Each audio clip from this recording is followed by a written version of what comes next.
Ouais. Oh putain! J'ai touché la boîte de foin et puis les ailettes là, il y en a l'une ou l'autre où les pattes étaient cassées. Tous les tirs qui couvercent le village. Oh, ça vraiment casse le cœur. On a passé 5 ou 6 villages comme ça. Et puis... Une fois les labyrinthes de la bouillonnante Médina de Fès derrière nous, on s'enfonce dans le Haut Atlas qui nous révèle ses paysages grandioses. À force d'émerveillement, on se fait vite rattraper par une nouvelle mésaventure. On est à bord de la route principale.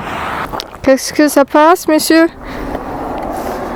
J'ai cassé le snorkel du camion. Oh, comment t'as fait ça? J'ai dépassé un de ces camions qui sont super chargés en foin et ça dépasse de partout. Ouais.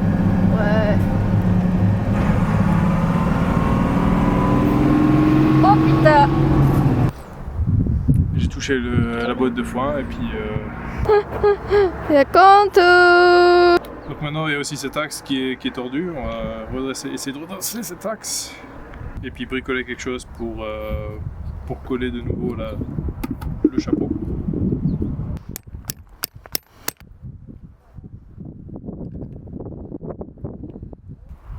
Ouais, que c'est pas droit? Tu dois maintenant? Bah non. Qu'est-ce que tu fais? Regarde vu derrière toi. Il y a pire comme garage.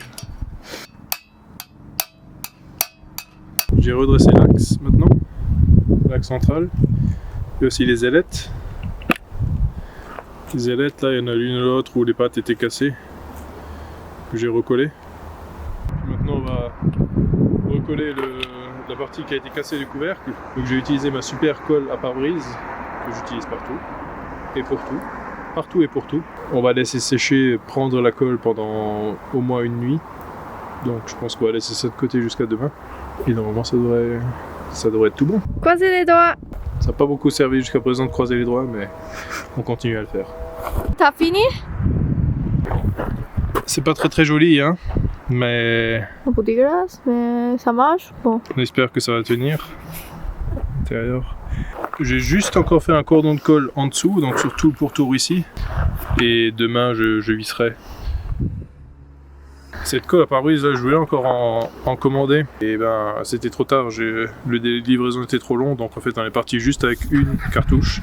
Ce qui est bien dommage, j'espère que sur le chemin on en retrouvera encore. Parce que ça c'est vraiment, ça sauve la vie. J'adore cette colle.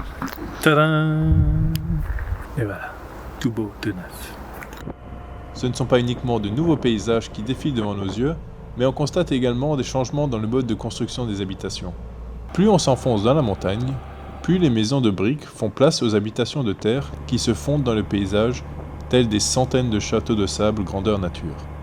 Notre curiosité nous amène à visiter un de ces villages typiques, et c'est là que nous rencontrons nos 4 petits guides. Bonbon?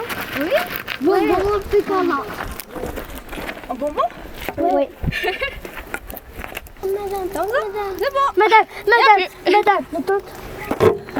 Madame, Merci. C'est lors d'échanges avec ces enfants que nous avons été sensibilisés aux conséquences d'un événement qui s'est déroulé quelques mois auparavant et dont le monde entier a parlé. Rappelez-vous. The desperate search for survivors of Morocco's devastating earthquake continues at this hour. Many of the affected places are remote. That means they're very difficult to reach. Friday's 6.8 magnitude earthquake struck 45 miles southwest of the tourist hub of Marrakech. Maintenant que nous y sommes sensibilisés, nous constatons de nos propres yeux les stigmates de cette catastrophe. Et on a discuté aussi avec un couple de locaux qui vendaient des objets en pierre, Souvenirs. voilà, des souvenirs. Et en fait, ils ont aussi subi les conséquences du tremblement de terre.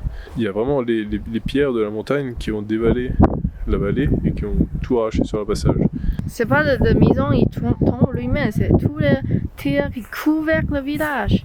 Sur les flancs de la montagne, Il y a vraiment beaucoup de pierres qui sont instables, et puis la secousse, ça a juste fait que tout ça tombe. Et ça a bien sûr arraché tout sur son passage, quoi. Et eux, ils sont vraiment dans une cuvette, à flanc de falaise. Ouais, ça les a pris de plein fouet, quoi. Ça vraiment casse le cœur pour voir ça, parce que le village couvert dedans, on ne sait pas combien de personnes qui meurent dedans. Et... Ils n'ont plus besoin de dormir dans la tente, ils ont dormi dans une tente pendant un certain temps, mais ils ont toujours encore peur la nuit quand ils rentrent dormir dans la maison. Tu entends dormir, tu réveilles, c'est déjà trop tard. Tu n'arrives pas à sortir. Hier soir, on a déjà passé beaucoup de villages qui est couvert par terre. Oh, ça vraiment casse le cœur. On a passé 5 ou 6 villages comme ça. Et puis je dis à Loïc, si on peut faire quelque chose, on fait. Parce que le problème, c'est qu'on ne sait pas si ils ont besoin de quelque chose. Ouais, c'est difficile à voir ça. Ah, donc on est retourné à camion. Bon, ils ont essayé de nous vendre des souvenirs, mais on n'a pas besoin. On n'achète pas souvenirs en général, mais on pense peut-être que ça aide si on donne quelque chose à manger. C'est pas grand-chose, mais on fait ce qu'on peut. Donc, vu qu'on a préparé certaines choses qui peuvent se durer dans le temps en conserve ou des pâtes ou comme ça, on va partager ça avec eux, et puis en espérant que ça aide un petit peu à passer cet hiver. Une petite aide, mais bon voilà, on préfère ça plutôt que donner de l'argent, étant donné que l'argent on sait pas trop où ça va. La seule chose qu'il peut faire, c'est que vendre des souvenirs au tourisme comme nous. Puis s'il y a des mauvais touristes comme nous, bah forcément ça marche pas. On ne veut pas acheter et puis pour jeter, c'est à rien. C'est mieux en donner quelque chose à manger. De toute façon, ils vont acheter quelque chose à manger. On a trouvé quelques pâtes, et puis bon, c'est pas grand chose, mais j'espère que ça le sert. Du thon, du maïs et puis du pesto. Voilà, ça fera au moins quelques repas chauds, et puis. Dans le village, il y a l'électricité, mais il y a de l'eau de rivière. Après, ils sont un peu aidés du gouvernement pour reconstruire la maison, mais c'est pas toutes les familles. Allez, on va leur apporter ça. Ouais.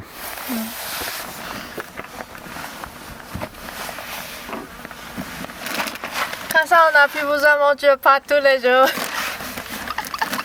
Plains-toi tant que t'as quelque chose à te mettre dans l'estomac. Oh, c'est lourd.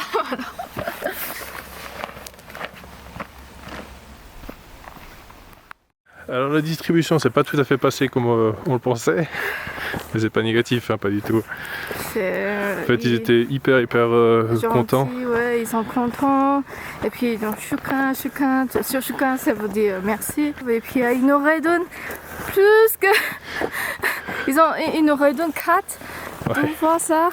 Donc moi j'ai aussi un bracelet, un bracelet aussi. Et puis à chaque fois on a dit non, on veut pas, si. Oui, parce que ça. Oui, c'est vraiment gentil, mais je peux faire, ils sont gaz pour vendre quelque chose comme ça. C'est pas 50 dirhams de plus pour eux-mêmes. Peut-être ils vous donnent quelque chose qu'ils peuvent aussi, oui. Alors, acceptez. Donc, si vous passez cette région-là, vous voyez, c'est encore comme ça. Et dans votre voiture, il y a encore quelque chose. Je pense, si vous pouvez partager, c'est bien pour eux. De partager un petit peu, et puis quitte à refaire le stock dans la prochaine ville, comme nous maintenant normalement on va arriver à Ouarzazate aujourd'hui, donc on va racheter nous un certain nombre de choses là-bas. Ouais. Alors c'est pas très grave si on vide notre stock sur la route. Ouais, ça coûte presque rien pour nous, et puis ça le sert vraiment. Donc, Moi j'ai meilleure conscience en donnant quelque chose d'utile comme de la nourriture plutôt que donner de l'argent. Et au moins il y a toute la famille qui en bénéficie. Ouais. C'est pas que par exemple s'il y a le chef de famille entre guillemets qui gère l'argent, bah, c'est lui qui va acheter ce qu'il veut avec, et puis le reste de la famille n'en bénéficie pas forcément. Dans le prochain épisode, on poursuit notre progression dans l'intérieur du Maroc et on se prend pour une caravane de nomades traversant le désert à la conquête de la ville d'Aïben Hadou. Le dicton dit que c'est dans les moments difficiles que l'on fait les plus belles rencontres. À la suite d'un problème technique, nous allons faire de magnifiques rencontres et nos premiers amis marocains à Ouarzazate.